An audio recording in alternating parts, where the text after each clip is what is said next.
오늘은 한 4가지 정도로 제가 자료를 준비를 했습니다. 띄우면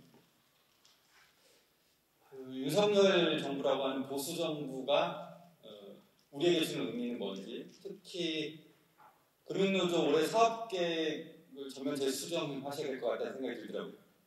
그래서 노동정책 내용을 조금 설명을 좀 많이 드리려고 하고요. 그리고 ESG, 그리고 디지털 전환, 혹은 독일의 베르디나 영국의 유니선처럼 코로나19 시기에 주요 외국의 산별 노조들이 의제를 하고 있는 내용들을 조금 소개시켜드리는 내용을 하도록 하겠습니다. 중간에는 또 변화하는 고용 환경도 말씀드리려고 하고요. 이 9가지가 문재인 정부에서 노동존중 사회 실현이라는 차별 없는 일터의 개선을 목표로 해서 이명박근혜 시기를 지나고 법제도나 정책으로 진행하려고 했던 과제들 중에 하나입니다. 저성과제 일반해고를 폐기하고 성과연봉제 등을 계약하려고 했던 걸 바꾸는 작업들, 혹은 최저임금 1만 원을 공약으로 해서 저임금 노동자 해소, 또 혹은 52시간제라고 이야기하는 장시간 노동의 해소, 연차 사용 촉진. 아마 여기 많이 계시는 지부 대표님들 아시겠지만 2017년 문재인 정부 집권 이후에 근로기준법상 1년 미만 노동자들은 사실은 연차휴가가 존재하지 않았고 차기년도 연차휴가를 앞당겨 쓰는 방식으로 했지만, 다 까먹었지만 연차휴가 11개가 1년 미만이 생긴 거거든요. 대표적으로 연간 노동시간으로 실노동시간 단축은 그 방식으로 작동했었습니다.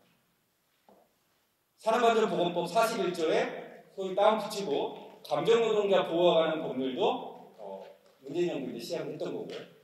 오른쪽 끝에 상단에 보시면 노조 조직률 1989년 19% 이후에 10% 전후를 극복하지 못하다가 현재 14.2%까지 왔던 게 여기 계신 대표님들이나 금융노조, 그리고 항노총, 민주노총, 양대 노총에 포함되지 않은 노조까지 포함한 5년의 결과입니다. 사실은 평가는 여러 가지 양가적일 수 있지만, 그러면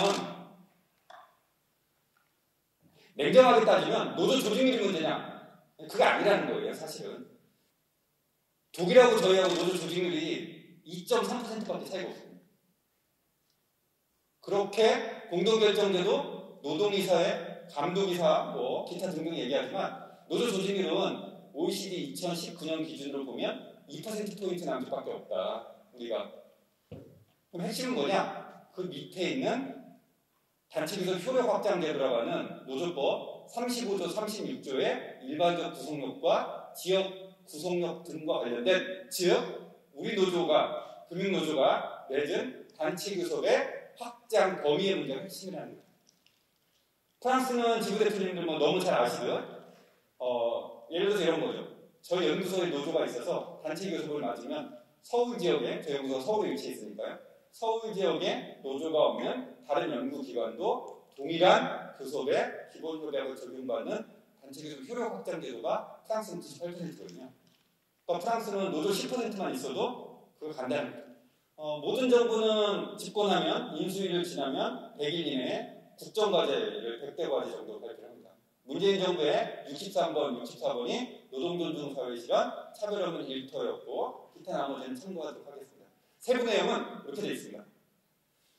지난 5년 동안 노동계에서 저 정책들을 실현하기 위해서 지난한 노력을 했었던 것이고요.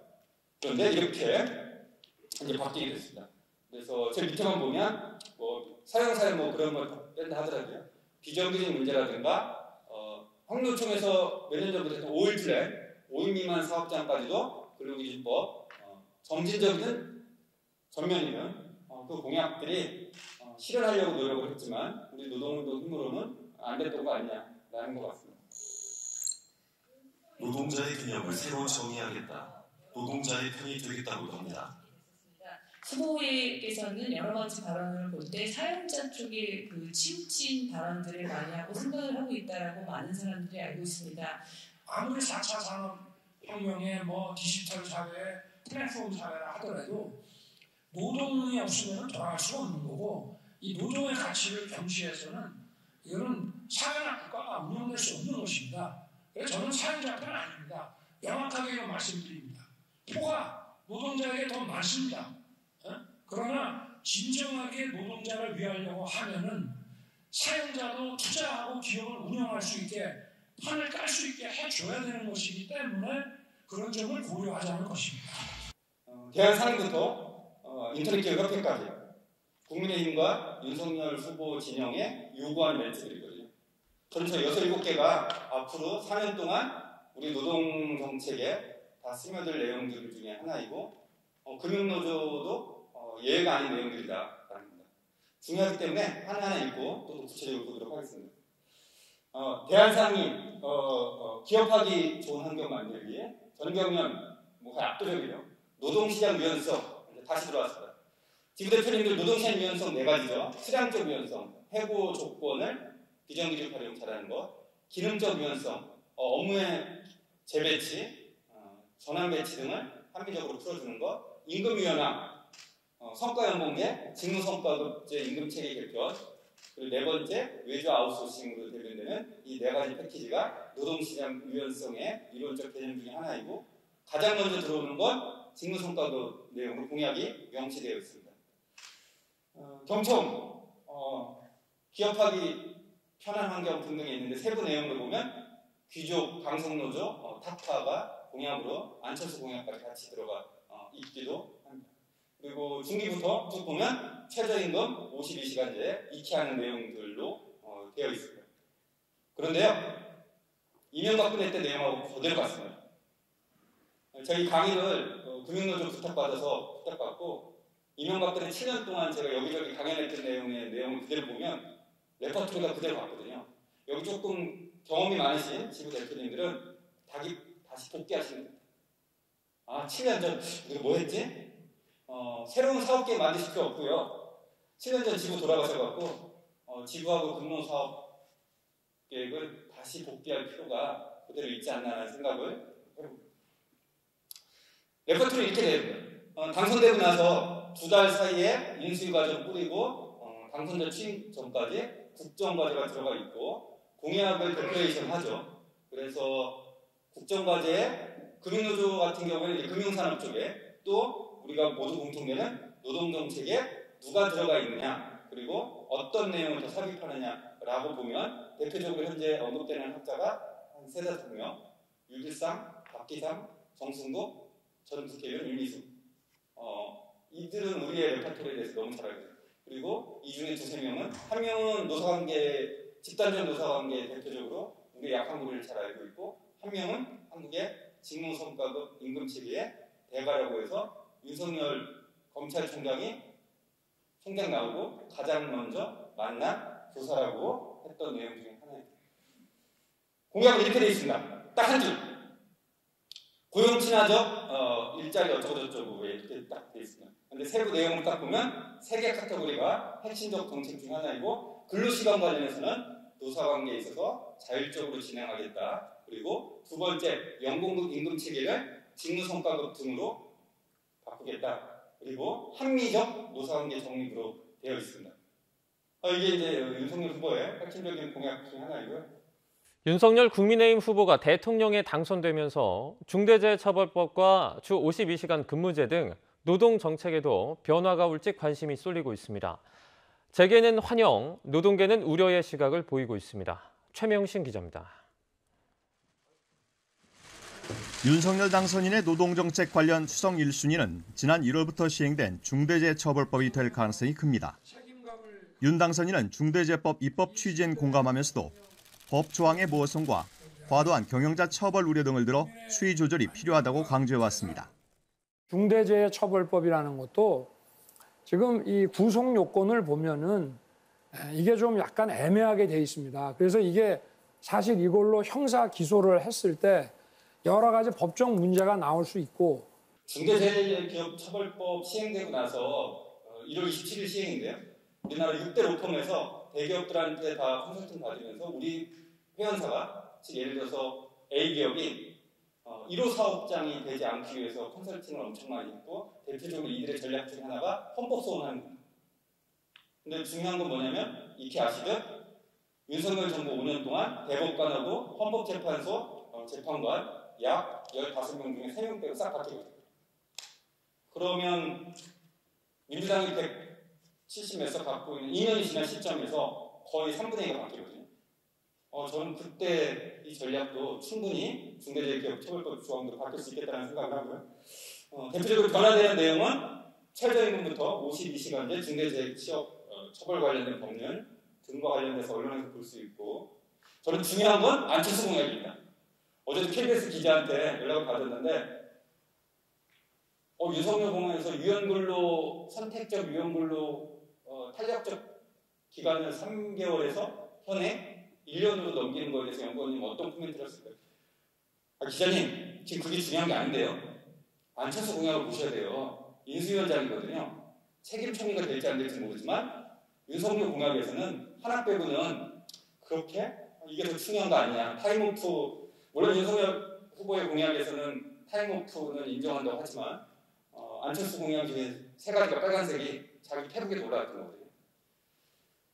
강성 규정모주 협파, 그 다음에 타임오프 아웃, 노동이사제 전면 보류가 공약부터 오른쪽 내용이 안철수 공약이었고, 왼쪽에 있는 것들 보면 다 아시는 내용 중 하나씩 좀 더 보도록 하겠습니다. 첫 번째, 가장 위에가 이제 청년 실업이나 공정 문제를 이유로 단체 협약에 공정 채용 관련된 내용을 싹 바꾸겠다라는 것이고, 언론에서는 어떻게 공약을 하냐면 고용세습 타파로 이제 공약이 이제 나갔습니다. 그래서 일부 제조업 사업장이나 이러이러한 회사에 기존의 정규직 노동자가 산재나 혹은 기타 장기 근무 이후에 들어왔을 때 자녀가 채용됐던 몇 개 사업장을 이유로 해서 단협 내용에 있어서 저 내용을 다 바꾸겠다는 거거든요. 근데 과연 고용노동부가 저 조항만 보겠냐? 저는 그렇지 않을 거라는 생각이 드는 거예요. 이명박근혜 때 단협 분석 DB를 A 연구기관들에서 싹 했거든요, 그때. 그래서 언론에 복귀하시면 됩니다. 7년 전에 그 조항만 언론에 한 게 아니라 우리 노동자들이 만든 이러이러한 단협을 언론에서 다 뿌개는 방식으로 이렇게 했다거든요. 지부 대표님도 생각하시면 임금공은요, 언론에서 먼저 터뜨린 게 아니라 하태경이 먼저 터뜨렸어요. 저는 지금 윤석열 정부의 이 지금 움직임을 보면 7년 전 이명박근혜 정부의 국힘이라고 생각하시면 안 된다는 생각이 들어요.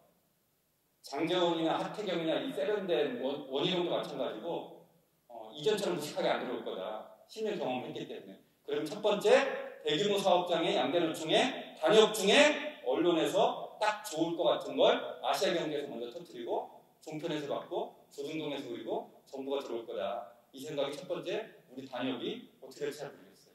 단협에서 이미 고용노동부가 몇 년째 다 하고 있으니까 첫 번째 그럴 것 같고요. 두 번째, 근로시간 유연성 확대가 저희 밑줄 쳤습니다. 현행 이제 52시간 하면서 탄력적 근로를 갖다가 3개월 이내로 이렇게 했는데 1년까지 확대했다는 게 명시적으로 이제 공약에 들어가 있죠. 법 개정해야 되지만 2년은 지키겠지만 민주당이 있으니까 2년 후에 그래서 바꿀 욕심이 있을 거라고 생각이 듭니다.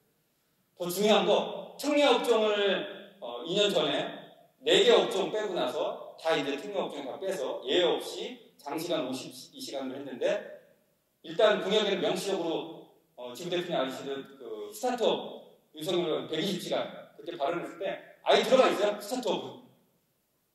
그래서 스타트업은 아예 빼겠다라는 거면 만약에 검토할 때 저 업종만 뺄 거냐? 한 업종만 법 개정하는데 빼지는 않을 것 같아요. 여러 업종이 다시 해결할 수 있겠다는 생각이고, 금융노조가 가장 중요해야 되는 거 아무도 관심 안 갖지만 저는 근로시간 규제 적용 제외. 저게 뭘까요? 지부 대표님들. 근로시간 규제 적용 제외. 저것도 이명박근혜 때 나왔던 겁니다. 화이트 이그젬션. 좀 이따 소개시켜 드릴 텐데요. 일정 정도 연봉 이상의 고액 노동자들은 연장근무 수당을 지급하지 않는 거. 미국에서 하고 있거든요. 경총에서 10년째 들이미는 건데 저게 명시적으로 공약에 들어가 있어요. 저거 아무도 안 보시더라고요. 근로시간. 좀 보면 지금 현재 저희가 64시간에서 60시간은 지금 대표님들 아시죠? 산재로 과로로 인정받는 기준이거든요. 그래서 어쨌든 이제 60시간 넘었는데 52시간을 저희가 2년 전에 겨우 만들었는데 이게 이제 무너지기 시작할 수가 있겠죠. 그리고 법정 정규 노동 시간이 40시간인데 근로노동뿐만이 아니라 양대노총에서 지금 주 4일제와 관련해서 32시간, 35시간 등이 논의되고 있는 찰나에서 지금 52시간 문제가 다시 들어와 있는 상황입니다. 화이트 이그젠션입니다. 2008년부터 고용노동부가 오른쪽 사진 보면 고용노동부 근로기준국에 브리프로 이미 나와 있어요. 사무직 근로시간 규제제도여고 2008년부터 검토했던 거고 이명박근혜 때 들어가려고 했던 내용 중에 하나인데 2013년, 15년에도 끊임없이 경총 전경련에서 들이밀었던 공약 중 하나입니다. 미국식 고액 성과연봉제 시행하는 곳에서 포괄임금제처럼 연장근무 지급이 하지 않으려고 하는 대표적 정책 중에 하나이고요. 언젠가는 수면 위로 떠올릴 것 같습니다. 화이트 이그젠션.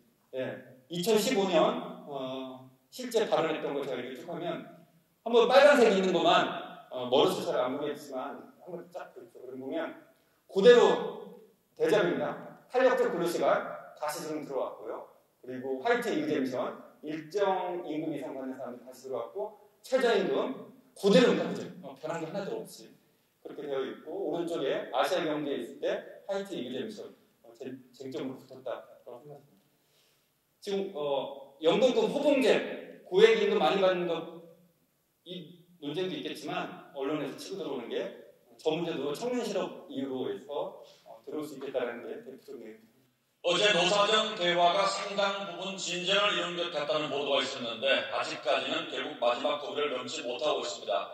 최대 쟁점은 일반 해고와 취업 규칙 변경인데 노사정의 입장이 어떻게 다른지 엄민재 기자가 설명해 드리겠습니다. 일반 해고 요건 완화는 성과가 낮거나 근무 태도가 불량한 직원을 회사가 해고할 수 있도록 하자는 겁니다. 정부와 경영계는 이런 해고가 가능해야 기업이 정규직 채용을 늘릴 거라며 기준과 절차를 담은 가이드라인을 만들자고 요구합니다. 반면 노동계는 회사 마음대로 노동자를 해고할 수 있게 된다면서 반대하고 있습니다. 취업규칙 변경 요건에 대한 시각 차이도 큽니다. 현행 근로기준법은 취업규칙, 즉 노동요건이 담긴 회사 규칙을 노동자에게 불리한 방향으로 고치려면 노조나 노동자 과반수 대표의 동의를 받도록 규정하고 있습니다. 정부와 경영계는 임금 피크제를 좀 더 쉽게 도입할 수 있도록 이 규정을 완화하자는 입장입니다. 노동계는 노동 조건이 크게 악화될 수 있다면서 반대를 고수하고 있습니다.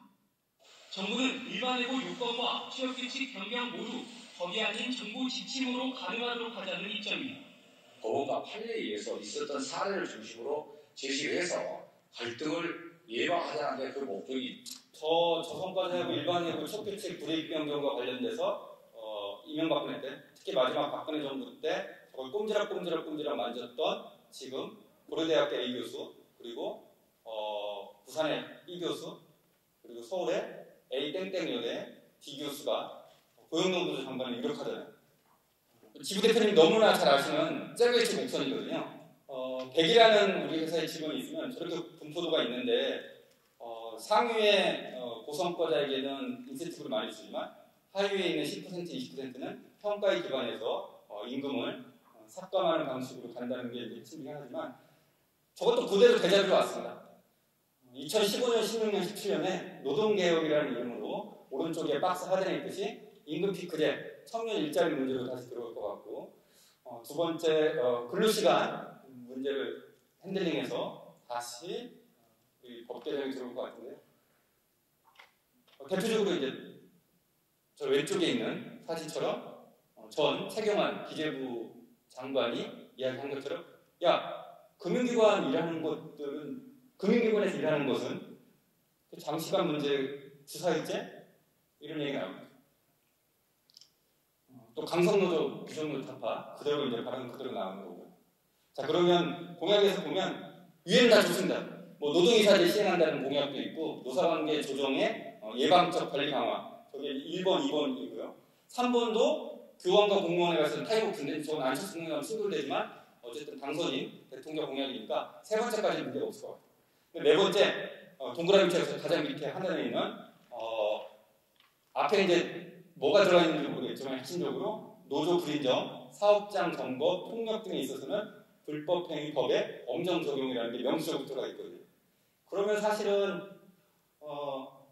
1년 반 전에 경제사회노동위원회에서 노사관계 선진화 법 개정 과정에서 단체 행동 과정에서 사업장 점거 문제가 인정할 거냐 인정하지 말을 거냐 논쟁이 됐었는데 저렇게 공약으로 들어오면 국정과제 그냥 그대로 들어갈 것 같아요.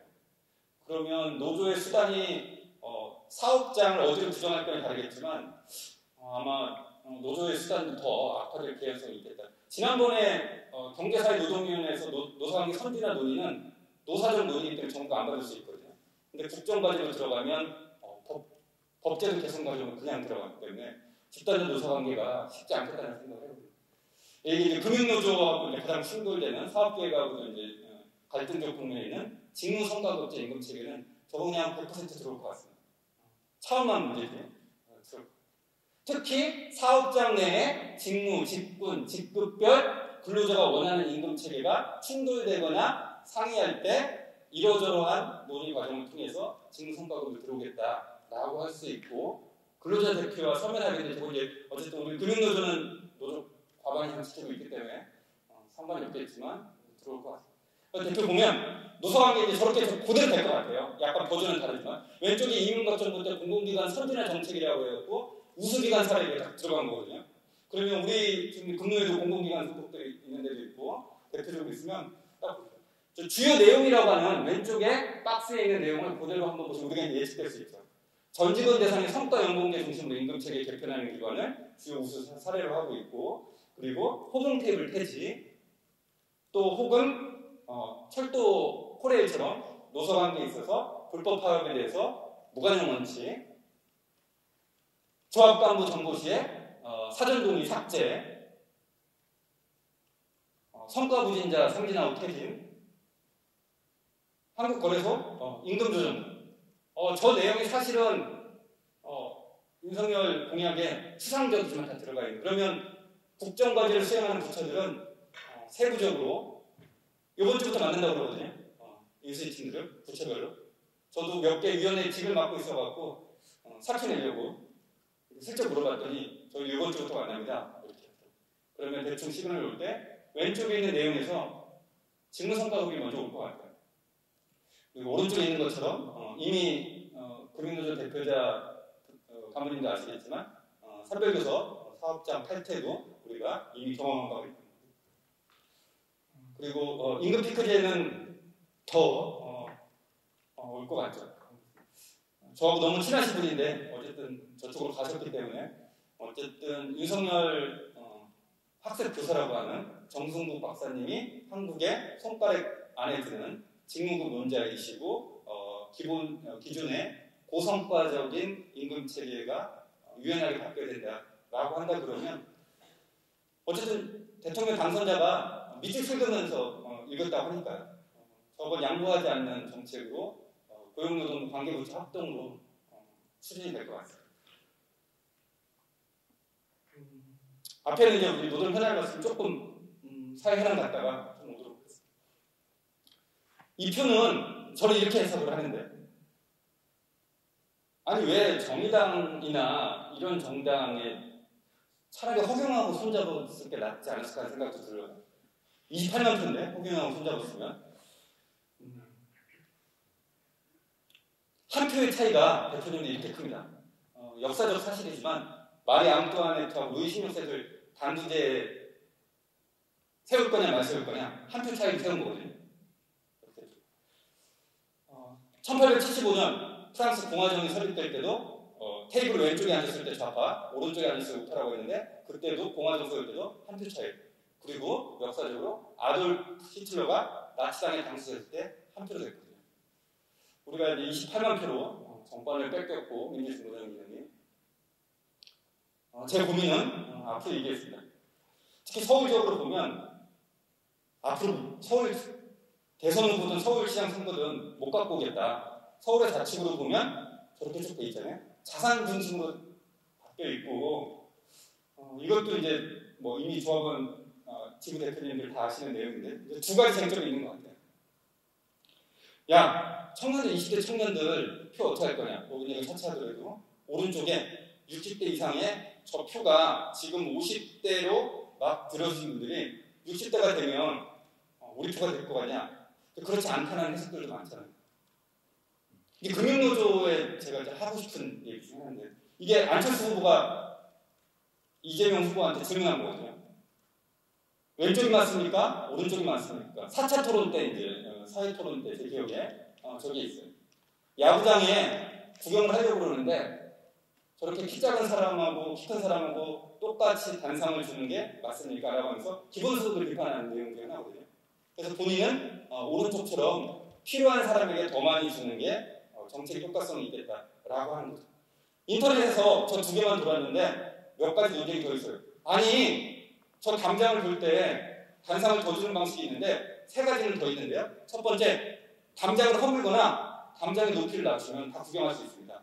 두 번째, 야구장 들어가는데 티켓 값을 주면 될 거 아니에요. 굳이 왜 밖에서 봐요? 안에서 티켓 값을 주고 들어가는 거지. 여러 해법이 있다는 거거든요. 그런데 우리는 왼쪽과 오른쪽을 가지고 공정이라는 이름으로 얘기를 한다는 겁니다. 그래서 인국공 사태에 있을 때 공정이라는 얘기를 하지만 어느 순간 두 가지만 제가 나눠서 대표님들하고 보면 공정과 분배는 어떤 차이가 있을까?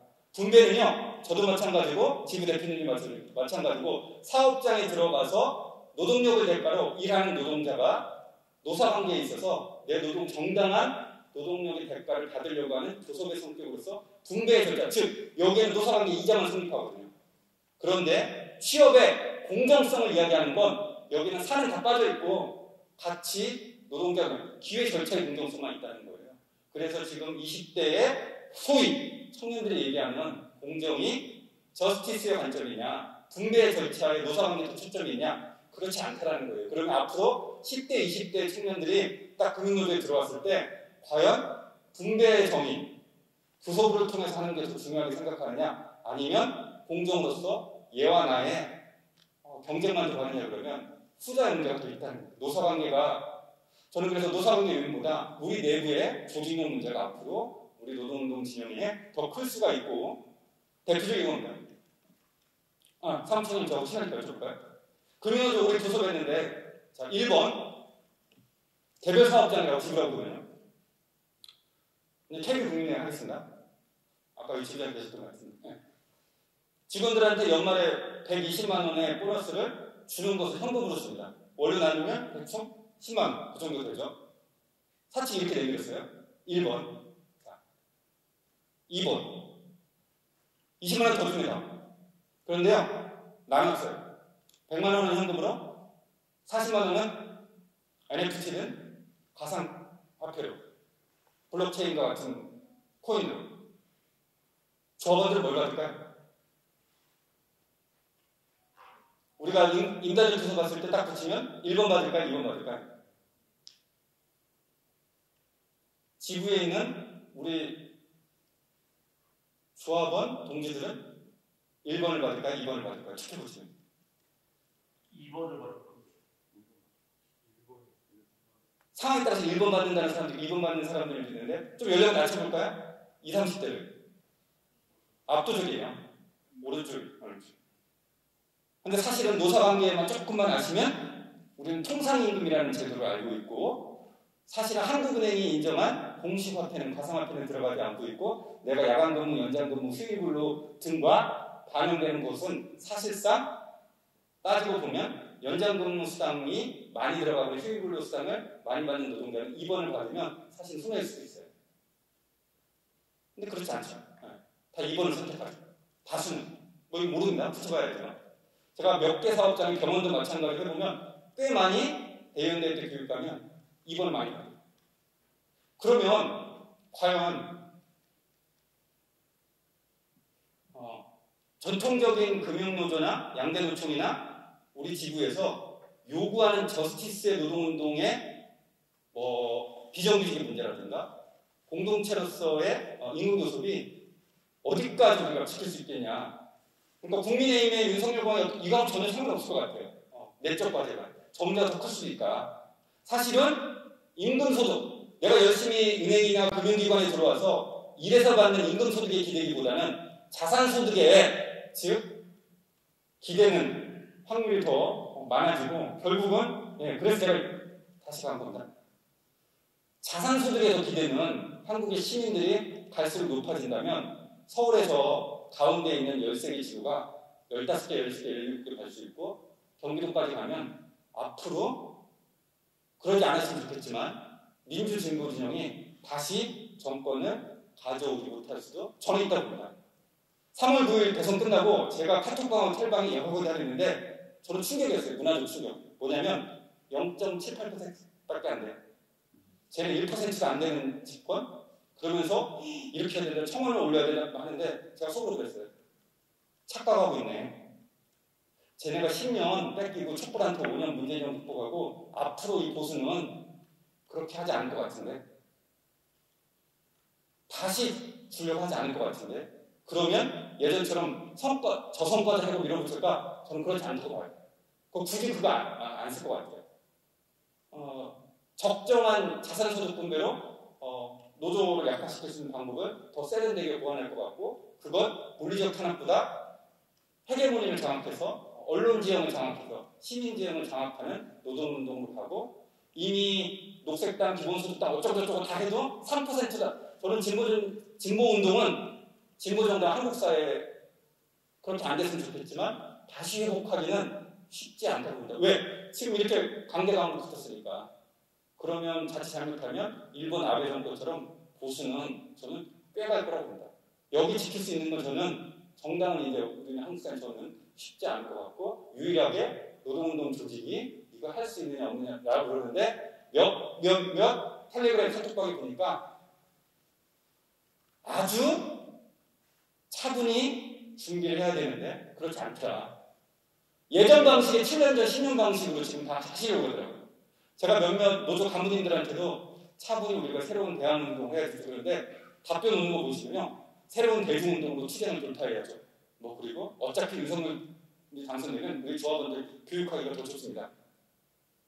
이 반응은 7년 전의 노동운동이나 10년 전에 이명박근혜 했던 방식을 그대로 지금 선거 후에 인식이 다르다. 그런데 쟤네가 그럴까? 잘 모르겠어요. 근육노조에서는 개인적으로 말씀드리면 4차 산업혁명이라는 단어는 이제 안 쓰면 좋겠다는 게 연구자 시각입니다. 왜? 2011년 독일에서 전세계 최초로 산업 4.0, 인더스트리 4.0이라는 소위 얘기하면 4차 산업혁명을 처음으로 화두로 던졌는데, 우리는 이세돌 알파고의 바둑 대전으로 혹은 다보스 포럼에서 출출한 사람이 4차 산업혁명을 질렀지만 사실은 작년 1월에 처음으로 유럽연합에서 산업 5.0, 5차 산업혁명 보고서가 나왔어요. 그 핵심 중에 하나는 디지털 전환입니다. 왼쪽 상단에 좌하단의 이것이 이게 산업 5.0, 1.0, 2.0, 4.0, 4.0에서 저희가 4.0, 소위 4차 산업혁명만 지난 6년 동안 이야기했는데, 불과 10년 만에 그렇게 짧게 앞에는 20, 30년의 롱텀으로 기간이 있다가 우리한테 4차 산업혁명이라는 게 와 닿았는데, 유럽에서는 이미 산업 5.0, 5차 산업혁명 논의가 시작되고 있고, 그건 디지털 전환이고, 그 디지털 전환은 배달의 민족 같은 플랫폼 배달이 문제가 아니라는 거예요. 네이버, 카카오와 같은, 아마존과 같은 이 플랫폼 자본으로 확대된다는 게 핵심 중에 하나거든요. 이게 4차 산업혁명을 독일에서 2011년에 처음으로 4차 산업 4.0, 인더스트리 4.0을 하면서 독일의 노동자들, 시민들한테 보여줬던 내용들이 하나예요. 시민 여러분, 왼쪽에 보이시죠? 상단에 10시, 11시 방향에 저게 독일의 벤치였습니다, 과거에. 그런데 지금 저렇게 바뀔 겁니다. 울산 현대자동차 공장에 가면요, 컨베이어 벨트에 남성 육체 노동자만 있는데 앞으로 4차 산업혁명 시기에는 자동화, AI가 들어오면서 노동이 편한 방식으로 하는데 대표적으로 여성도 일할 수 있습니다. 그런데 중요한 건요, 이걸 하셔야 돼요. 태블릿 PC가 보이시죠? 기술 교육을 갖고 있느냐, 갖고 있지 않느냐에 따라서 고임금 안정적인 직장을 차지하냐 마냐로 바뀔 겁니다. 라고 해서 그간의 수년 동안이 기술 교육의 승리의 핵심이었거든요. 그 밑에도 마찬가지고요. 저게 10년의 산업 4.0의 4차 산업의 핵심이었습니다. 5차 산업혁명 보고 다시 예, 저게 유럽연합의 5차 산업혁명 보고서 쉽게 말하면 12쪽에 저게 메인입니다. 2009년 전 세계 글로벌 시가 10위의 기업들이 있는데요. 대충 보면 우리가 압니다. 엑선, 마이크로소프트 조금만 할게요. 그런데 2019년 불과 10년 사이에 밑에 있는 기업들이 싹 찾아오고 있고 우리가 아는 ICT 기업들이 전면 등장했어요. 마이크로소프트, 페브, 금융노조가 가장 관심 두어야 될 아마존. 아마존이 은행도 갖고 있잖아요. 서점으로 출발해서 유통도 갖고 있고 심지어는 지금 어디까지 갖고 있냐? 테슬라 등과 관련된 지원 업무까지 하고 있습니다. 자동차 산업도 이제 지배할 수 있는 게 플랫폼의 아마존 자본이고 이게 그래서 디지털 전환이라는 건 이게 핵심이다. 그러면 우리로 오면 네이버 카카오가 현대자동차나 기아자동차에 부품이나 이런 것까지 디지털에 이제는 같이 협업으로 들어온다는 거예요. 그 자본이. 그래서 사실은 유럽연합에서 지난 10여 년 동안 이게 국가 아젠다였거든요. 독일은 가장 상단에 있듯이 인더스트리 4.0 저게 국가 어젠다였고요. 나머지 쭉 보시면 디지털 벨기에, 디지털 룩셈부르크 그리고 인터넷 혁신적 저게 국가 어젠다로 지난 10여 년 동안 15년 동안 유럽연합 국가의 어젠다였고 우리 한국 사회에서는 여기는 지금 대표님한테 한번 여쭤볼까요? 우리 4차 산업혁명과 관련해서 현 정부에서 저도 지지하는 정부이긴 하지만 어떤 걸 어젠다를 했나요? 그럼 없습니다. 4차 산업혁명위원회 뛰는 거 말고 특히 노동과 관련해서는 거의 찾아볼 수가 없어요. 그래서 저 5차 산업혁명 보고서에 보면 4차 산업혁명이라고 하는 4.0을 승계 계승하지만 더 핵심적으로 하는 것은 디지털 전환으로 가속화된다. 그래서 전통적인 제조업이나 금융산업이 그 시장을 점유하는 게 아니라 디지털 플랫폼 자본이 앞으로 10여 년 동안 우리의 경제 사상을 다 잠식할 수 있다는 걸 위험적으로 지적하고 있습니다. 대표적으로 왼쪽과 오른쪽이 특히 왼쪽이 아마존을 둘러싼 가치 사슬을 저렇게 보여주는 거죠. 그래서 아마존 페이, 아마존 닷컴, 아마존 캐시, 그래서 아마존이 안 들어오는 데 없는 방송 그리고 아마존을 벤치마킹한 게 입식 간부님들 지금 대표님 아시는 쿠팡하고 카카오 어디까지 들어올지 예측하지 못한다는 거죠. 그래서 2018년 19년에 제가 독일의 산업 4.0을 인터뷰하러 독일의 노동부, 상공부, 노사정 관계자를 쭉 봤는데 깜짝 놀란 건요. 저희 2시간 동안 통역 강사들이 걔네들 하면 우리는 아마존이 뭘 하는지 계속 모니터링하고 있습니다. 미국에서 아마존이 뭘 하면 6개월 후에 독일로 들어온다는 거예요.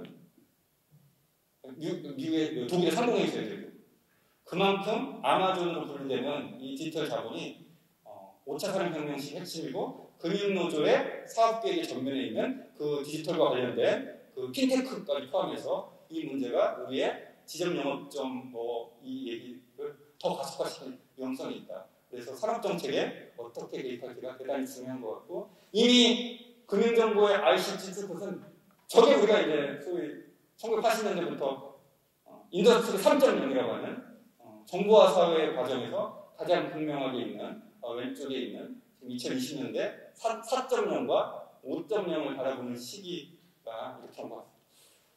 저 밑에 금융산업 제도는 잘 몰라서요. 어쨌든 윤석열 후보의 다음 보면 가장 눈에 띄는 재판이에요. 금융규제 개선이라는 단어에 디지털 혁신 저것만 딱 받았는가.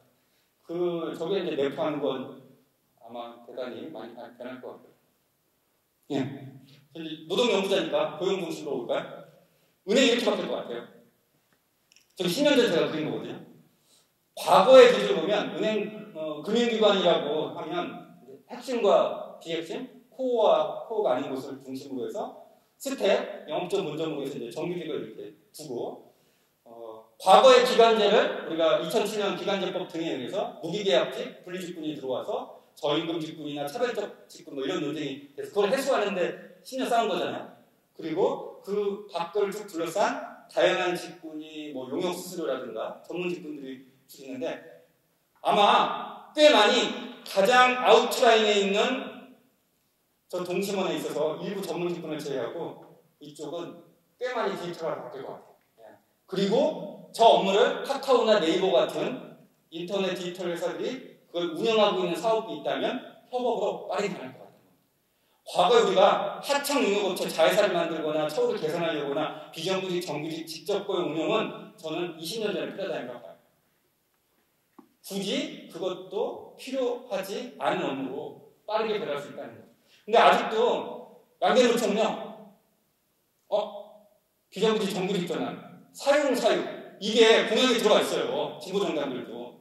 쟤네가 바보가 아니거든요. 사용, 사유를 노동운동 진영에서 든다는 거. 그걸 피해갈 수 있는 대표적인 게 디지털 아웃소싱이죠. 이게 사실은 이미 예전부터 온 거잖아요. 디지털 지점. 저희 연구소 예전 지역의 길 건너 지점에 저렇게 바뀌고 있더라고요. 순차적으로. 처음에는 이렇게 디지털 지점이라고 봤더니 대단히 이렇게 세련되게. 근데 어느 순간 이렇게 바뀌는 문제가 더 빠르게 오지 않나.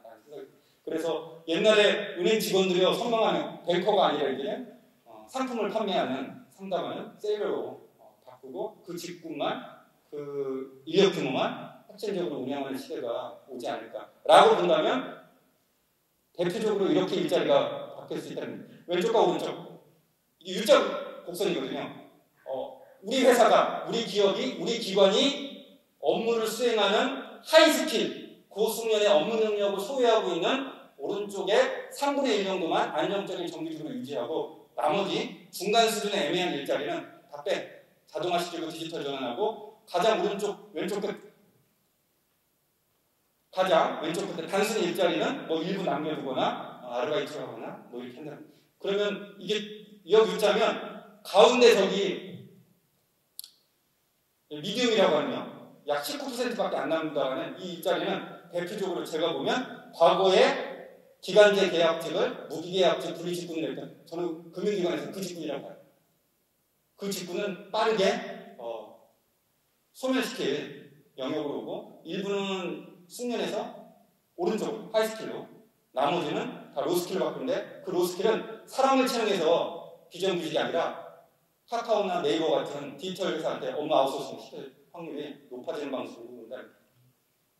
10여 년 전에 CSR 기업의 사회적 책임이라는 패러다임의 용어가 있었고요. 그거와 연관해서는 정말 빨개질 때 국제표준화기구 IS 22000이라고 해서 어떤 기업이 사업을 운영하는데 국제기구에서 인정하는 이 기준에 들어와야 수출을 하거나 인증을 하는 게 IS 26000이었고 저게 확장돼서 소위 말하면 지속가능 경영의 ESG의 핵심 기본 모토가 된 것입니다.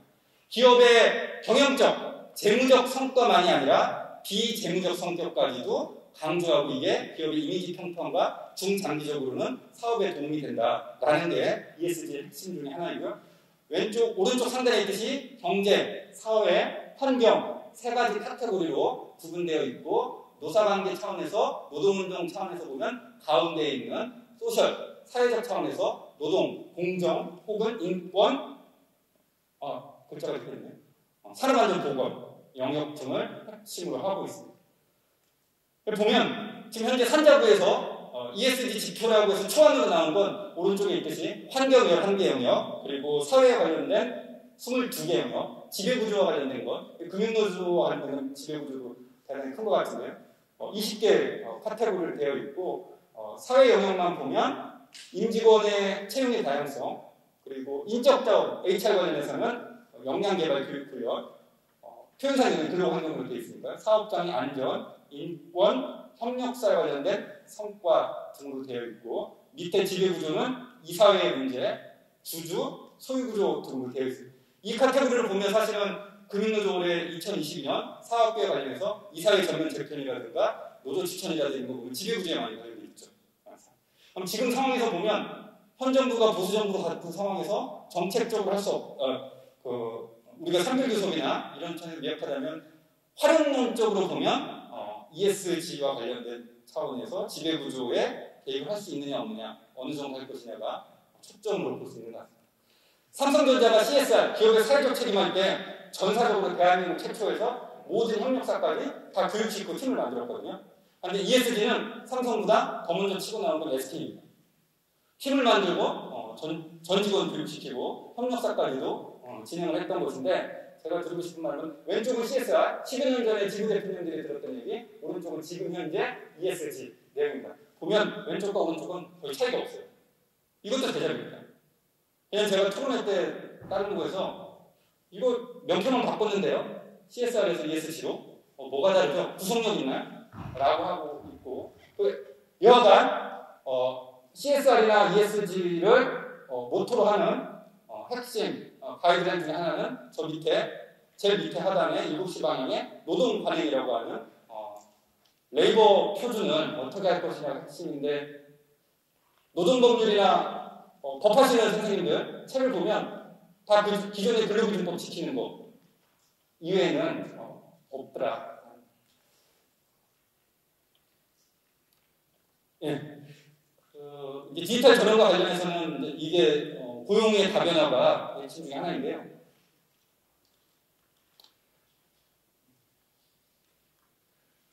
임금을 받고 일하는 노동자가 지금 대표님도 지금 약 2천만 명입니다. 이 중에 정규직이 1,193만 명이고 비정규직이 850만 명이어서 저희의 추정은 여태까지 이렇게 했어요. 비정규직 정규직 해주세요. 혹은 비정규직 처우개선 해주세요. 동일가치 노동, 동일임금. 그런데 이 패러다임도 혹은 이 운동의 가치 지향도 쉽지 않다.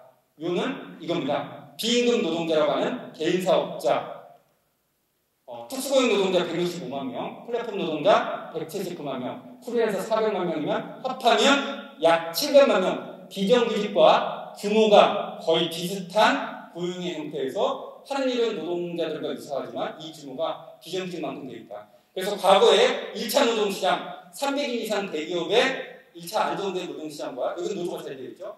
중소협력업체 중심 2차 노동시장이라는 이중 노동시장, 듀얼 레이버 마켓, 이중격차, 이중절벽, 대기업과 중소기업 격차 문제가 IMF 외환위기에 지난 20년 우리 패러다임이었다면 이제는 하나가 더 들어온다. 3중 노동시장 혹은 다면 노동시장 아니냐. 오른쪽에 있듯이 플랫폼이나 특수고용 플랫폼이 더 증가하고 있고 오히려 비정규직이 정규직되는 비율보다 비정규직이 플랫폼이나 특고나 프리랜서로 더 활용되는 비중이 더 많다. 그러면 운동의 요구나 정책의 요구도 거기에 맞게 바뀔 상황이 지금 와 있다는 거죠. 이 왼쪽이 지도를 딱 펼치면 일자리 지도가 이렇게 되는 거거든요. 안정적인 정규직 일자리 노조를 가입하고 활동하고 있는 노동조합의 주인은 시간제 파견까지 근로기준법을 적용받는 거 하자면 3분의 1이고 앞으로 3분의 1 혹은 과하면 절반 이상 들어올 수 있는 일자리가 플랫폼 노동으로 다 지금 재편되고 있다는 겁니다. 지켜보시죠. 아빠의 최유리 부장 없어지셨네. 제가 지금 강의 오다 보면요. 끝나고 나서 보면 사인하라고 그러잖아요. 지구에서도 강사님들 부르면 이렇게 이게 옛날 방식인 거 아시죠? 지금 그렇게 안 하거든요. 잘 가세요. 카톡이나 텔레그램 문자 넣어드릴게요. 딱 보면 다모아 사인부터 시작해갖고 그렇게 하고 딱 클릭하면 제가 손으로 이렇게 사인하고 이렇게 있거든요. 이렇게 바뀌었어요. 아니 금융노조에서 지금 그걸 보시면 또 있습니다. 우리 뭐 대의원대 결정하려고 그러면 다 이렇게 연설문 이렇게 하잖아요. 그리고 뭐 이렇게 사진 찍고. 그거 옛날 얘기예요. 똑같습니다. 그 의사결정도 다 저도 임원추천위원회 임원추천 결의까지도 다 그렇게 해갖고 스캔해서 그게 디지털로 와요. 일상이 지금 빠르게 바뀌었어요. 뭐 지금 세탁부터 뭐 이런 차원이 아니라 일상이 모두 다 바뀌었다는 거죠. 그리고 이미 오늘도 제가 9시 조금 넘어서 여기 왔을 때 몇몇 지부 대표님들하고 본조 간부님들하고 명함 주고 받았잖아요. 그러면 10년 전까지만 해도 저도 명함 받으면 금융노조 어디 지부장님 뭐 이렇게 입력하고 전화번호하고 그 명함은 명함 꽂에 넣어놨잖아요. 지금 그렇게 안 하잖아요. 위원장님 그렇게 하세요? 위원장님 심각하시네. 스마트폰으로 다 찍는 거잖아요 지금. 미멤버 같은 어플리케이션을 다운받으면 스마트폰으로 찰칵 찍으면 그 명함에 있는 어드레스부터 URL, 이메일 모든 정보를 내 데이터베이스에 딱 이 사람이 이직하면 자동적으로 다 바뀌는 것까지 그 사람이 바꾸면 이렇게 돼 있잖아요. 근데 그거 AI가 할까요? 아닙니다. AI가 하지 않습니다. 집에서 재택근무하는 약 8,500명의 누군가 모르는 그 사람, 플랫폼 노동자들이 그거 하나 5원 받고 일하는 거거든요. 명함 하나 5원. 근데 그게 네이버에 넘어갔고 지금 한 9년까지 가까이 됐는데 내가 물어보니까 99.9%까지 지금 대한민국의 거의 모든 명함은 AI가 읽었어요. OCR에서 방학으로 해요. 디지털. 나머지 1%만 얘가 에러율만 잡으면 이제는 전국에 있는 8,500명 그 플랫폼 노동자들은 실업자 되는 거거든요. 그런데 실업급여를 못 받아요. 이런 문제가 빠르게 온다는 거예요. 단순히 지금 지구에서 경험하는 금융기관이나 은행과 같은 곳에서 우리 핀테크, 디지털, 영업적인 일뿐만 일상이 지금 디지털로 너무 빠르게 바뀌고 있는 거예요. 너무 편리하잖아요, 우리는. 그런데 그 과정에서 일하는 사람들은 일부 디지털을 만드는 사람을 제외하고 나서는 순간순위 다 없어져요. 이게 이제 그 가운데 말씀드린 플랫폼 노동의 명예 확장입니다. 우리가 여기서 배민라이더나 우버 타다 이거는 사실은 일부에 불과합니다. 그럼에도 불구하고요, 전통적으로 우리가 노동조합이 가치가 있던 이런 노동자들 규모가 적지 않습니다. 거의 1,000만 명 가까이 되는 945만 명입니다. 쭉 가면 단절 고용 노동자부터 청소년 노동까지.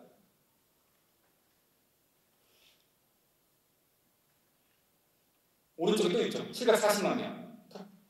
플랫폼 노동자, 특허, 프리랜서 합하면 약 1,689만 명이 보호받지 못하는 노동자, 제도 밖에 있는 노동자들로 우리 환경이 지금 빠르게 오고 있습니다. 그럼 윤석열 공약에는 나쁜 것만 있냐? 좋은 것도 좀 있는 것 같아요. 그래서 박스에 쳐가면 여기서 좋다는 건 앞에 거의 계약에 비해서 정규직인데 시간 선택형 정규직을 한다고 합니다. 이유는 뭐냐면 예를 들어서 제가 KB국민은행의 은행 직원이고 노동자인데 한 10년쯤 됐는데 꼬마가 있거나 대학원을 가거나 그러는데 풀타임 40시간, 50시간 전후하면 이래저래 부담된다라고 그러면 파트타임 형태로. 여기서 파트타임 비정규직 파트가 아니라 근무 시간을 한 20몇 시간, 30시간 줄이고 일정 정도 지나면 다시 정규 근로시간으로는 시간 청구권을 한다고는 현재 들어가 있는 것 같아요. 이게 어떻게 시행될지는 모르겠습니다. 그런 게 있고. 두 번째 쭉쭉 가면 보시면 될 것 같고요. 오른쪽은 뭐 어쨌든 어떤 생각에서 그런지 모르겠지만 육아휴직 기간 활성화라든가 부부, 선택적 근무 뭐 등등은 뭐 다룰 수 있죠. 이런 환경에서 제가 앞에 설명한 게 한 6가지가 노동운동이 처한 환경인 것 같아요. 왼쪽에 글로벌 환경에서 디지털화되고 내부에서는 치열하게 복순을 두고 사업장이 되는 것도 있고 탄소 중립, 뭐 기후위기 문제도 있고 오른쪽에 그런데 노조의 교섭은 녹록치 않다라는 것 같고요. 외국 노조 좀 소개 좀 시켜드릴게요. 뭐 지부 대표님도 많이 아시겠지만 다 할 수는 없을 것 같아서 한 3-4개 국가의 대표 선별 노조들입니다. 제 왼쪽에는 독일의 베르디라고 있어요. 통합 서비스입니다. 공공민간이 다 들어가 있습니다. 2001년에 10몇 개가 되는 소선별 노조들이 야, 안 되겠다. 신자유주의가 들어와서 우리가 너무 힘든 것 같은데 노조가 뭉쳐야겠다. 통합해야겠다. 그래서 10여 개 소선별 노조들이 합해서 약 당시 240만 명인데 여기 조금 줄어서 지금 194만 명 정도 됩니다. 영국의 유나이티드 금속을 대표하지만 금속만 있지 않습니다. 밑에 보세요. 무슨 뭐 미디어도 들어와 있고 다 들어와 있어요. 어쨌든 그냥 금속이 대표적이고 제조업이 영국의 유니손 저기는 이제 공공이 대표적인 선별로죠. 조합은 130만 명, 유나이티드는 140만 명, 유니폼 저기는 캐나다 노총에서 탈퇴해갖고 별도의 한 30만 명 정도 되는 우리 지방 소선별 정도 되는 노조인데 캐나다 유니폼가 있고요. 프랑스 민주노조 저게 약간 겨울국하고 비슷한 것 같은데 한 60만 명 정도 됩니다. 통합 출범한 연도이고요. 프랑스 민주노조는 통합하기보다는 계속 붙였기 때문에 쭉 보면 유니포나 혹은 유니손, 베르디 등 금융이 유나이티드 들어있습니다. 그래서 안 들어오는 곳이 없다. 그래서 사실은 우리가 노동운동 활동하는 간부님들이 외국의 선별노조 이건 거의 다 없어졌어요. 단일 직종의 선별노조는 이제 유럽사에서도 많이 희석화됐다라는 겁니다. 살아남기 위해서 소위 말하는 조직력을 강화시키기 위해서 새로운 사업장을 가입시키거나 조합원을 가입하는 것뿐만 아니라 조직 통합을 할 수밖에 없었던 상황에서 이렇게 시작이 됐고요. 이들이 코로나 시기에 지난 2년 동안 주택의 산별 요구안, 대정부 요구안으로 들어있는 법만 한 겁니다. 그러니까 여기서 빠진 게 안 했다는 게 아니라 코로나 시기에 새롭게 등장한 구속안을 보면 대단히 해주세요. 베르디는 코로나 터지고 나서 이제 재택근무, 원격근무가 시작되니까 재택근무 비용을 사치에 요구한 거예요. 무슨 얘기냐면 야, 우리가 회사에서 출근했는데 출근하면 전기료부터 시작해서 A4 용지도 막 쓰고 그러는데 지난 6개월 동안 거의 집에서 있었는데 한국만 전세나 자가가 많지 유럽은 월세가 많잖아요. 내가 집에서 많이 하면서 월세를 몇 %를 갖다가 사측이 지불해야 되는 거 아니냐 해서 재택근무 비용을 저 통관 안 됐습니다. 근데 단역으로 2021년에 대기해버리더라고요. 그리고 모바일, 카톡, SNS, ICT로 하는 이동노동이 너무 심하니까 이 노동자들에 대한 보호조치, 대표적으로 금융노조이든 연결되지 않을 거리 같은 걸 해서 2021년에 저 모바일 단체협약을 통과됐어요. 구체적으로 좀 더 소개시켜드리겠습니다. 그리고 어느 노조를 다 떠나서 유럽에 아까 보여주신 대여섯 중에 핵심은 우리가 여성 노동자가 한 명도 있든 없든 그냥 3월은 다양성의 날, 성평등의 날 이렇게 해서 동일가치 노동 동일이고 임금격차 해소를 그냥 전면에 내세웁니다. 코로나 시기에 이제 그 문제를 좀 빼고요. 디지털 일자리 말씀드리고 민주노조 한 다음에 유니프도 좀 재밌는 게 있어서 금융노조 좀 관련된 게 있어서 말씀을 소개시켜드리겠습니다. 프랑스 저 노조 중에 쭉 보면 세 번째 금융노조 이제 다니고 비슷해요. 저기도 이제 고령화가 되니까 은퇴 노동자에 대한 이제 전면으로 관리가 들어와 있어요. 그래서 은퇴 이후에 주거 지원 문제 그리고 저기도 정년 문제가 단 한 번도 얘기가 안 나오다가 피케티가요 2000년도에 프랑스, 독일, 북유럽 전부 다 해서 정년 연장하고 연금 개혁 문제가 전면에 들어섰거든요. 2000년, 20년 전에 그때 피케티가 반대했어요. 반대 이유가 뭐냐면 야 그냥 우리 그게 뭐냐면 63살에서 65살을 2년 늘리는 거였거든요. 유럽 사회가. 그냥 우리 63만 할 거예요. 왜 더 일을 시키려고 해? 연금 보장성을 높여. 연금 개혁을. 이게 더 많은 게 아니냐라고 했었거든요. 근데 우리도 이제 2022년에 아시다시피 지난 대선에 4명 대선 후보가 다 연금 개혁에 퇴입을 하려고 하기 때문에 본격적으로 들어갔죠. 근데 거기서 놓치면 안 되는 게 우리는 어쨌든 정년 연장 문제하고 같이 패키지로 65살을 맞추는 것을 같이 해야 되는데 민주노조, 프랑스 민주노조가 20년 만에 다시 고령화 시대의 노령 노동자에서 정년 연장 문제를 두고 나왔습니다. 근데 하나 같은 건 주거지원 문제까지 같이 들어왔어요. 주거지원 문제. 우리하고 좀 색다른데 그런 게 있고 또 하나가 최소 노동시간. 저 제일 밑에 있는 거. 저것도 우리는 상상을 못하는데 혹시 지부 대표님들 저도 커피를 너무 좋아해서 어떻게 하면 커피지만 투썸 플레이스나 혹은 영화를 보러 가실 때 가져가고 혹은 멀티플렉스 메가박스 같은 데 한번 가보시죠. 그러면 아르바이트 하는 친구들이 있거든요. 한번 물어보세요. 혹시요 일주일에 몇 시간이에요? 14시간이에요. 거의 대부분. 15시간 미만을 초단시간이라고 그러고 이 초단시간은 3개의 불합리성이 있습니다. 대표적으로 첫 번째 정규직 전환 안 해도 되고요. 두 번째 주휴시장 안 해도 되고 세 번째 사회보험 의무가입이 아니에요. 보험보험 등을. 우리나라에 저 초단시간 150만 명 가까이 되고 청소년, 청년, 여성, 고령이 많은데 지금 계속 증가하고 있는데 대표적인 게 쟤네가 코로나 시기에 최소 노동시간 계약제라고 해서 프랑스는 특별한 A, B, C, D 사유만 아니면 24시간 이상 다 계약해. 이렇게 한 거예요. 그럼 특별한 사유는 뭐냐면 나는 건강이 안 좋아서 학교를 다녀야 되니까 학업하고 병행해야 돼서 가족을 돌보야 돼서 이 사유가 아니면 22시간 계약을 해야 되는 거예요. 그러면 우리 금융노조가 저희가 그리고 노동운동 진보진영에서 얘기했던 주 4일제하고 프랑스는 지금 35시간인 거 아시죠? 법정 정규직 시간이 35시간이고 어떤 데는 32시간 이렇게 하고 있거든요.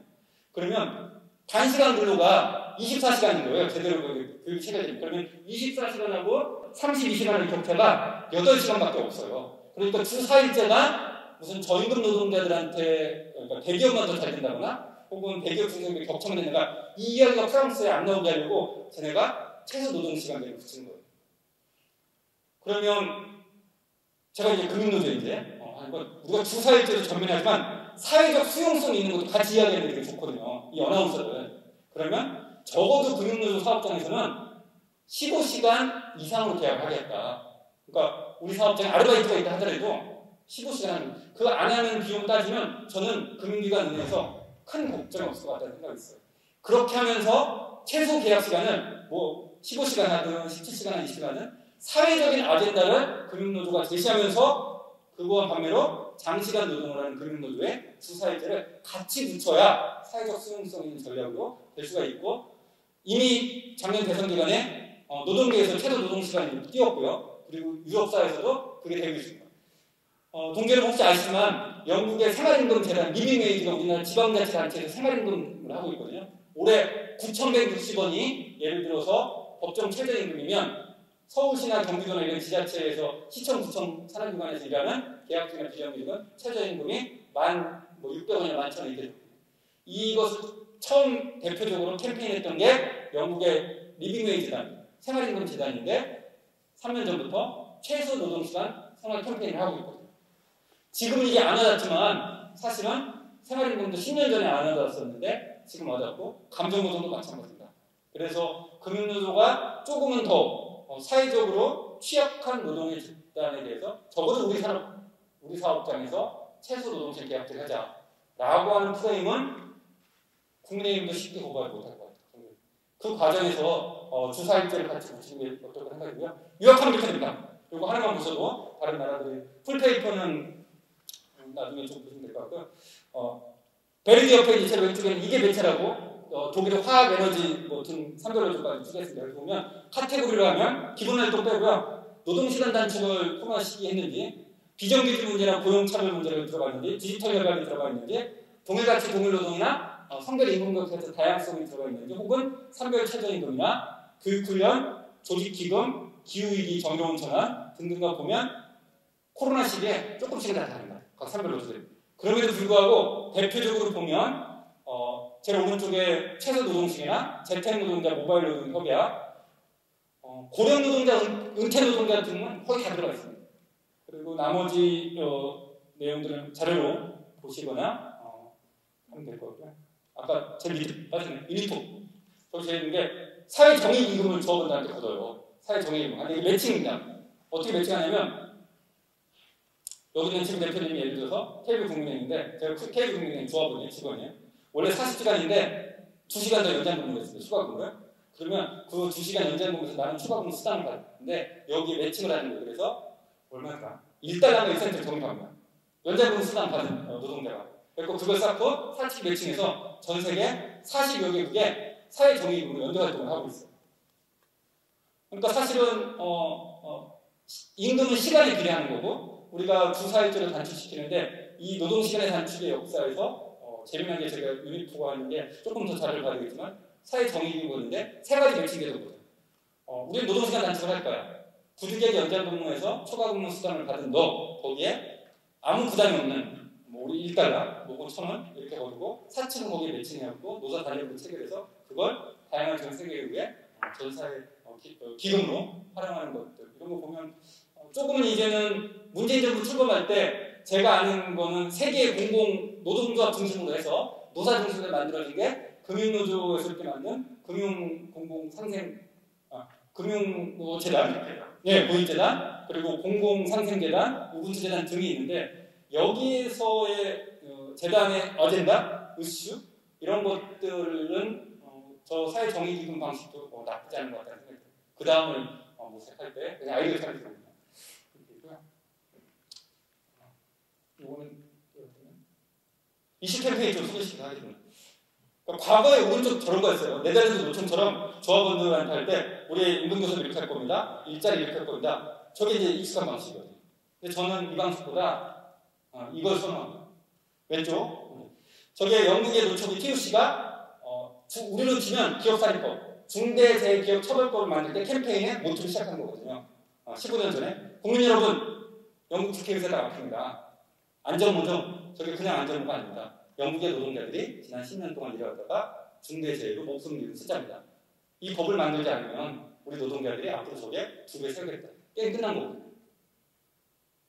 또 하나, 영국이 지금 주사일제가 유나이티드하고 유니슨이 하고 있는데 최근 홈페이지 보니까 노동자들이 사이트를 만들어갖고요. 우리의 휴가나 연장근무 수당을 건들지 마. 그래갖고 전 조합원이 다 입력하게 만들었어요. 근무 시간하고 연차를. 우리 뭐 설문조사하고 이게 아니라 전 그 100여만 노동자들이 다 입력해갖고 이거 우리가 법으로 보장받고 단임을 보장받은 건데 이렇게 못 쓰고 이거는 사측이 못 쓰게 한 거야. 혹은 부서장이 못 쓰게 한 거야. 다 카테고리 해갖고 그걸 질러버리더라고요. 그러면서 내세운 게 중에 하나가 주사일제나 혹은 노동시간 단축을 하는 거고. 그래서 보면 조합원이 참여하는 방식으로 노동운동을 꽤 많이 이슈파이팅을 진전하고 있구나라는 생각도 재밌게 하고 있습니다. 과거에 우리는 이거였거든요. 임금, 일자리, 캠페인 방식. 독일의 DGB가 독일 노총이 디지털 단체 협약을 2020년, 2021년 하면서 체결했습니다. 그 내용이 뭐냐면 구체적 노동 시간을 설정하고 연락받지 않을 권리부터 시작해서 정보보호부터 기술부터 교육부터 했는데 구체적으로 도이치텔레콤이 모바일 워킹 단체 협약에서 체결한 건 이렇게 구체적으로 돼 있어요.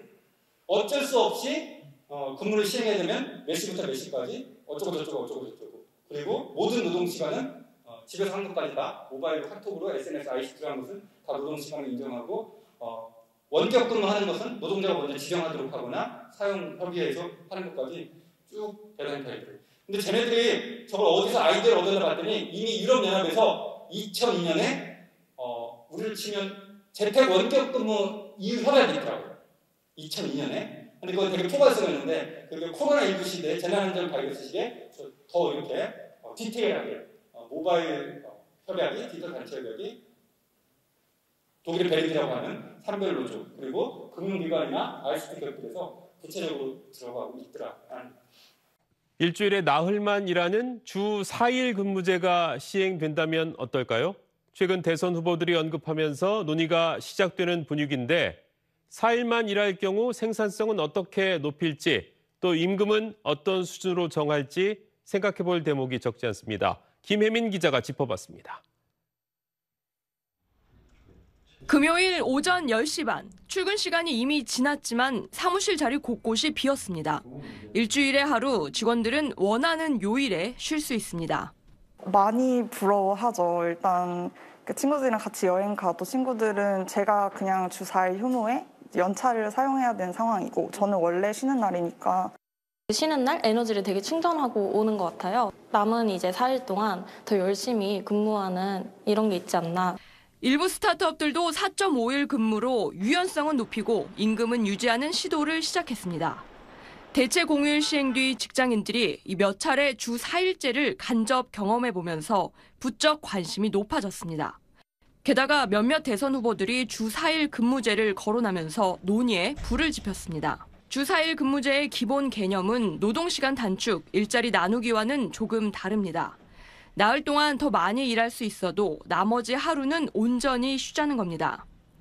유럽연합에서 사회적 논의가 먼저 진행됐는데 아이슬란드는 4년 동안 취업자 1%에 대해 실험적으로 시행한 결과 직원의 번아웃 증후군은 낮아졌고 업무 생산성은 높아졌다는 결론을 도출했습니다.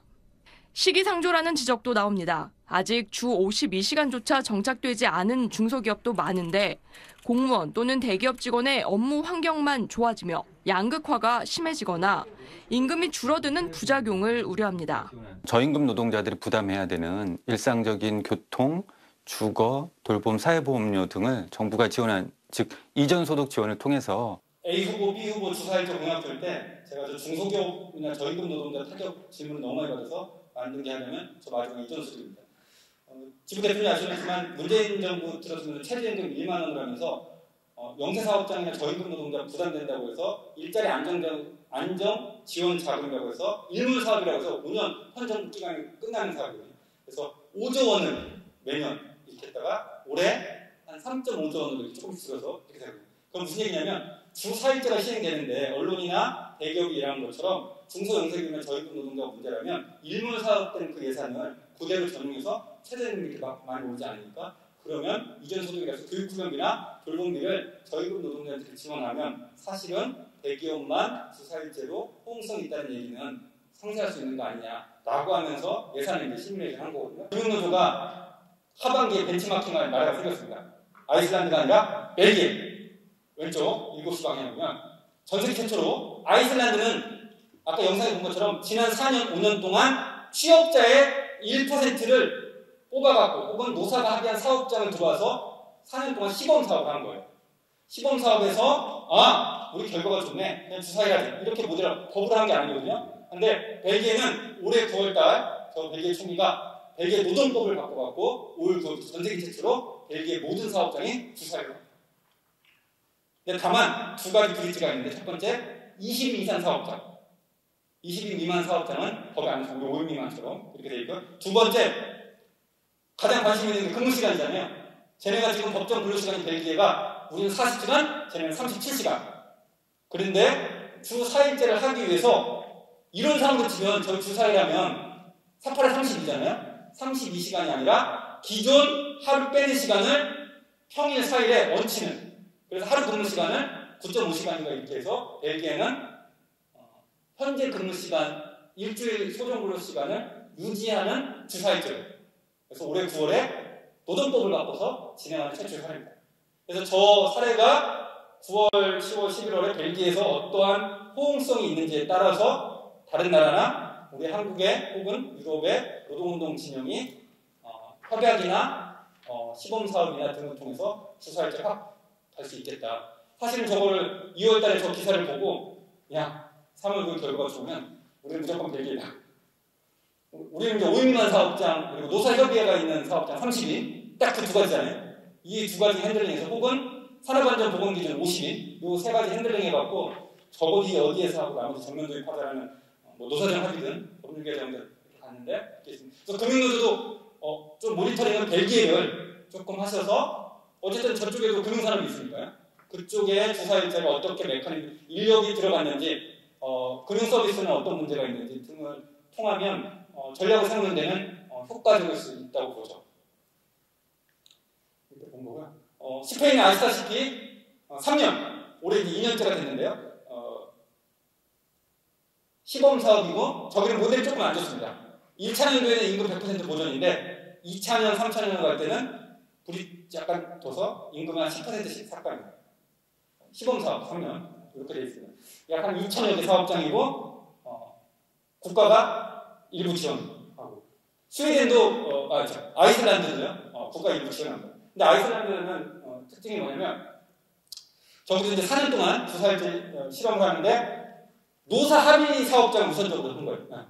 주 4일제 할 때 그렇게 하고 시간이나 근무 스케줄 어떻게 해야 되냐면서 노조 추천, 관리자 추천을 모아서 업무 설계 시스템 위원회를 만들어갖고 같이 병행하면서 진행해서 점진적으로 진행했고요. 저기도 노조 조합원이 재밌는데 아이슬란드는 노조 조직률이 65%입니다. 그래서 시범사업 아이슬란드 시작할 때 조합원이 70% 혹은 풀타임 노동자가 과반 이상 된 데를 사업장에 합니다. 파트타임 많은 데를 빼고 이런 특징이 있어요. 특징이 있고요. 뭐 나머지는 자료로 보시면 충분히 될 것 같아요. 자, 그러면 국가 차원이 아니라 정당이나 노동자가 찾으면 왼쪽은 노동당, 오른쪽은 산별 노동자.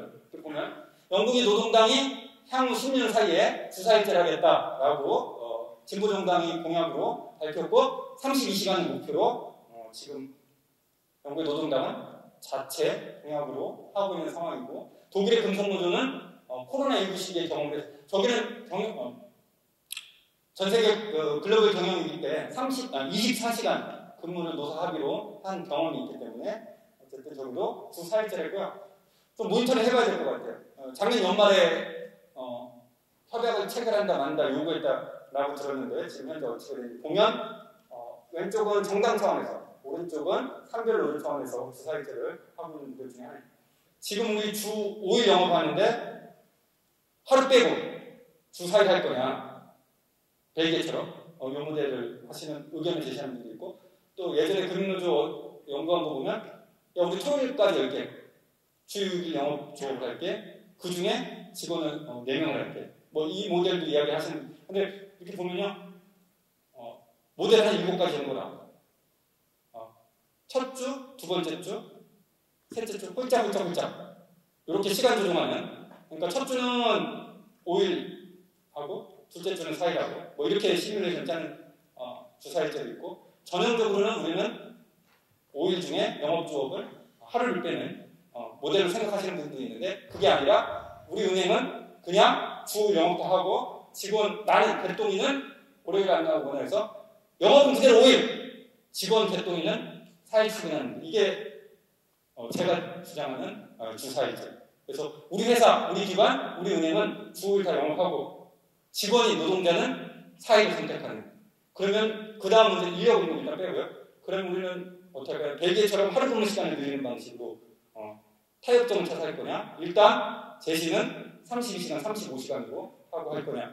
라는 이제 쟁점이 몇 가지 있는 것 같습니다. 노동이사제, 이제 금융 8월인가 시행이죠. 내용은 뭐 다 아시다시피 300인 이상 사업장에 한 명 되어 있는데요. 쟁점만 되는 것만 제가 소개시켜드리겠습니다. 예, 오른쪽. 저기 공공기관 운영에 관한 법률이 통과됐기 때문에 올해 하반기부터 공공기관 130개부터 시행이 되고 점진적으로 공공기관도 확대하고 민간까지 확대하려고 했던 게 법안에 집어지고 양대조정의 요구 사항이었는데 저는 후퇴할 것 같다. 법은 통과됐지만 2년 후에 민주당이 국회 170석을 뺏기면 빨간색, 노란색으로 바꿀 것 같다는 생각이 있습니다. 현행법은 이렇게 되어 있습니다. 공공기관 운영에 관한 25조에 소위 말하면 노동이사는 각호 사망에 2에 보면 3년 이상 재직한 직원에 따라서 여기까지 문제 안 되는데요. 근로자 대표의 추천이나 근로자 과반수의 동의를 받은 사람 하면 저는 빨간색 뺄 것 같아요. 예. 있는 법을 완전히 뿌개기에는 여야가 힘들잖아요. 그러면 2년 후에 현 정부가 국회 선거 결과에 따라서는 개정을 할 때 노조 추천은 딱 빼고 투표를 거치, 그러니까 전면 계약할 수는 부담될 거 아니에요. 있는 법을. 그렇다면 이러저러해서 뭐 언론 표현대로 이러이러한 노조가 장악한다라고 해서 빨간색을 뺄 것 같다라는 생각이 있습니다. 그래서 애초에 우리는 적용 대상을 넓히고 한 명이 아니라 서울시나 이런 데 지방자치단체 2명 이상 이렇게 하려고 하고 민간까지 확대하고 사회이사의 민간 추천까지도 금융노조가 이제 했던 이 시나리오가 아니라 오히려 저 빨간색에 법안을 우리가 넣었던 노조 추천에서 계약해서 추천을 뺄 확률이 더 많다라는 생각이 제가 생각하고 할 때 안철수 공약을 보면 저렇게 될 확률이 더 높다라는 생각이 있습니다. 이렇게 있고요. 가장 밑으로 시험지 5월 17일인가 대통령 출범하면 딱 붙는 게 첫 번에 뭐 임금특제 이런 건 나중에 올 것 같고요. 최저임금이 전면에 딱 붙습니다. 그렇죠? 5월, 6월, 7월 논의해서 7월 셋째 주나 8월 첫째 주에 공표를 해야 되거든요. 그러면 지금 윤석열 정부의 노동정책을 가장 먼저 우리가 어떻게 할 거냐면 보면 예상되는 시나리오는 공익위원 싹 바꾼다.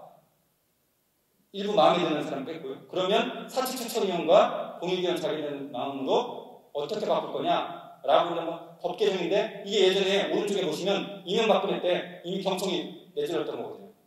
지역별 차등 최저임금 그리고 혹은 2, 3년 만에 최저임금 결정하는 방식들. 대표님들 아시다시피 미국은 연방 최저임금이 있고 51개 주 최저임금이 따로 있거든요. 그거보다 더 이상이에요. 근데 일본에 가시면 일본은 법정 최저임금 없고 지역별 최저임금만 있거든요. 그래서 도쿄는 높은데 교토 지역은 이렇게 낮거나 지금 저게 이제 우리가 경총이 요구하려고 하는 시나리오고 윤석열 후보가 여기저기 발언했던 게 지역별 차등 최저임금은 본인이 발언으로 이제 한 상황이죠. 그래서 금액의 논쟁도 있지만 최저임금 저렇게 바꿀 확률이 더 크다라는 거고요. 그리고 대표님들한테 제가 공유하고 싶은 내용은 저 내용입니다. 최저임금은요, 이 앞에 편의점에서 일하는 아르바이트하는 저임금 노동자들의 시급만이 아니라 저 박스에 있는 것처럼 무려 대한민국의 법 16개, 정부 정책에 42가지의 영향을 미칩니다. 실업급여의 최저기준 최저임금을 결정됩니다. 군장병 월급 30% 최저임금을 결정됩니다. 탈북자 이주민의 정착지원금 법정 최저임금부터 시작합니다. 청년 의무고용 할당, 장애인 의무고용 할당 지키지 않았을 때 과태료도 법정 최저임금으로 결정됩니다. 출산 육아급여 최소 기준 50%에서 지금 100% 결정한 것도 법정 최저임금이고요. 국가유공자 포상도 법정 최저임금을 결정돼서 무려 대한민국에 40개가 넘는 정책이 법정 최저임금을 결정이 되기 때문에 단순히 우리가 임금을 현실화시키자고 하는 그 최저임금 논쟁도 있지만 최저임금은 우리 모두의 임금이거든요. 아마 저게 후퇴되면 실업급여 금액도 낮아지는 거고 장애인 의무고용 활동 같은 거 지키지 않는 사업장의 과태료 기준도 낮아지고 다 이렇게 바뀝니다. 그래서 금융노조 대표자 지부님들이 대표에 저 최저임금은 야 시급 9,160원에서 이거 올리는 거 그것만이 아니거든. 너 내일 모레 구조조정에서 잘려? 실업급여 받는데 저 금액이 안 올라가는 거야. 그리고 네가 만약에 장애가 돼서 장애인 고용을 해야 되는데 인터파크에서 장애인 고용을 2명 해야 되는데 1명을 안 했어. 과토를 내거든. 그걸 장애인들의 고용문제나 지원 서비스를 하는데 그 금액이 안 올라가는 거야. 이렇게 설득할 필요가 좀 있다고 봐요. 사회적 문제. 그래서 올해 5월, 6월, 7월은 윤석열 정부가 최저임금 붙을 때는 전통적으로 금일 이상 싸움이 아니라 이 최저임금이 우리 국민 모두의 임금이고 이 후퇴는 우리 국민 모두의 후퇴라고 전술적으로 하는 게 대단히 중요하겠다는 생각을 하고 있습니다. 2015년 파리 기후협약이 통과됐고 아시듯 2030년, 35년, 50년까지 온실가스 배출을 1.5도씨 미만으로 우리가 잡아두지 않으면 인류가 파멸에 이를 수 있고 북극 빙하가 다 나누고 그래서 정한 게 탄소 중립, 넷제로라고 하는 기준이었습니다. 2015년에. 그래서 우리나라도 서명했고 문재인 대통령이 올해 영국에 글래스고 가서 다시 한번 확인해서 대표적으로 화력이나 내연기관 저는 현대자동차 지금 하이브리드 소나타를 타고 있거든요. 이 자동차도 프랑스하고 싱가포르 등의 현대자동차 앞으로 2030년, 35년 수출 못합니다. 지금 대표님들 타고 있는 자동차 다 지금 이제 현대자동차 라인 지금 절반 구조조정이거든요. 화력 발전을 통한 산업, 내연기관 자동차 산업에서 탄소 배출량이 가장 높아서 이걸 줄이자는 게 1차 산업, 첫 번째 해당되는 산업이고 그러면 정의로운 전환은 뭐냐면 기후환경이나 정부 환경에 따라서 산업이 재편되거나 전환하는 과정에서 거기에 있는 노동자들의 고용이나 안정이나 고용의 질, 전환 배치 등등을 정의롭게 하라는 거거든요. 과거처럼 구조조정하지 말고 그 핵심이 저스트 트랜지션이고 2015년 파리 기후협약 전문에 정의로운 전환이라고 영어로 그렇게 돼 있어요. 근데 1년 전에요 우리나라 관계부처에서 저 협약을 할 때 그거 싹 번역을 공정한 전환이라고 바꿔서 불렀었죠. 야 그러면 우리 공정무역 커피 하는데 페어 트레이드 커피라고 공정무역 커피라고 그러는데 그러면 앞으로 커피숍에 가서 정의로운 커피 전문점이라고 해야 되나? 그게 아니라는 거죠. 그래서 정의로운 전환은 기후위기 시기에 노동과 관련해서 본다면 탄소 배출, CO2 배출을 1.5 이상으로 낮추고 혹은 거기에 해당되는 산업을 재편하기 위해서 친환경 에너지나 재생에너지나 다른 산업을 전환하기 위해서는 기존에 100명 있던 직원들을 25명, 30명 정도밖에 고용하지 못할 상황이라면 기존에 있는 직원들을 어떻게 고용할 정도로 전환할지 혹은 재배치 혹은 교육 훈련 등을 해야지가 정의로운 전환의 핵심 중에 하나입니다. 그럼 거기에 수반되는 건 뭐냐면 현재 실업급여는요 대표님도 마찬가지지만 저도 마찬가지대로 9개월 받거든요. 최대 맥시멈 9개월. 근데 9개월 받으면요 좋은 일자리 못 간다는 거예요.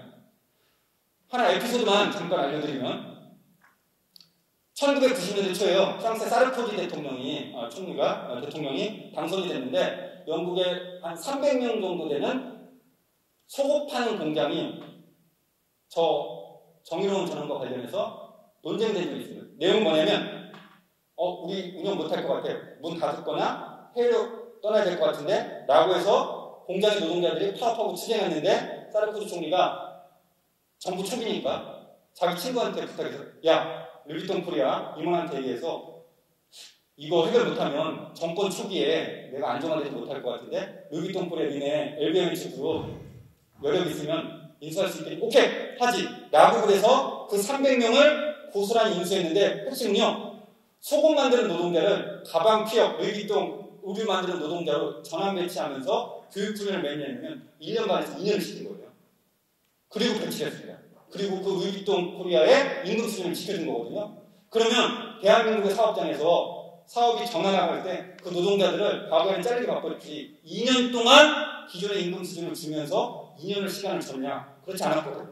그래서 정의로운 전환의 두 번째 핵심 중에 하나는 노동자들 충분한 숙련이나 이 스킬을 받을 거에 기간을 주고 숙련 기간을 주고 기존의 임금 수준을 주는 모델로 해야 되는데 그래서 유럽연합에서도 정의로운 전환 기금을 국가가 재정 영입하라고 해서 약 240조 원을 유럽연합은 기금을 쌓아서 지금 유럽 정의로운 전환 로드맵에서 하고 있는 우리는요 2,600억 원인가 발표했는데 따지다 보니까 이것 빼고 여기서 뭐냐면 기존의 사업 빼면 순수하게 신규 사업비로 정의로운 전환에 올해 국가에 배정된 예산은 약 54억 원 이거밖에 없습니다.